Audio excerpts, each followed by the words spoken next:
When I was signed to Gucci, I used to get like $7,500 a month in my accounts from Empire, right? Like that was back in my day, 7,200. I remember getting them checks. And keep in mind, y'all, this is my first legitimate money. This is my first legit. I can go.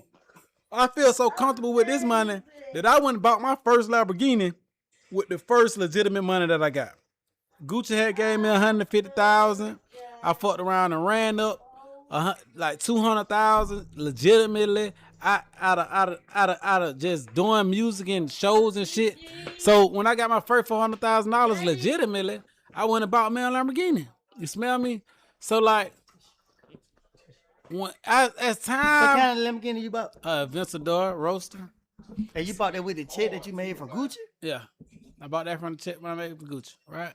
So as time went by, the checks, I stopped getting the checks. So I called the label like, hey man, why I ain't getting these checks like that no more? And they like, shit, you no longer got your catalog with Empire. Your catalog is with, 1017. So I'm like, hell no. Cause you gotta think about it. I'm looking at this shit like, damn, I finally found a way to make some legitimate money. I finally found a way to get out of this shit someday. The check's starting to get larger and larger. I'm starting to get show money. I'm like, they give me some money on the front end. I'm getting cash on the back end. So I'm like, shit, I get the both best of both worlds. I get some money on the front end, front of promoter, and the back end, I can go buy me some more dope with.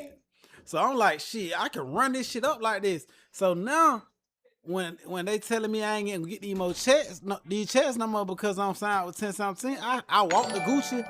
But after the wedding, I let him get married and shit because I ain't wanna, ruin that before the wedding. And I was like, man, look, man, this is what's going on and this is what happened, and I ain't getting as much money as I was getting in my account before I signed with you. And he was like, well, all you gotta do, and he told me what I owed, how much I had spent.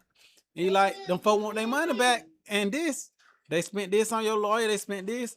So I knew I had to get their money. So I got my money, I ran my money up, and I paid my way out the contract. You smell me? So it was never on no tight time like here.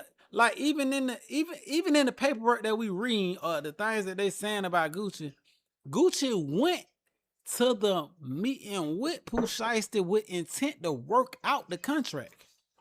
And when I say about working out the contract, obviously it was a number or something that he wanted from Pooh Shiesty in order to, release him from the contract. But obviously that number must have had to offend Pooh Shiesty. You get what I'm saying? So I think Pooh like, shit, you made more money. You made all this money on me. Goddamn, nigga, you made a trillion times more than what you signed me for or whatnot.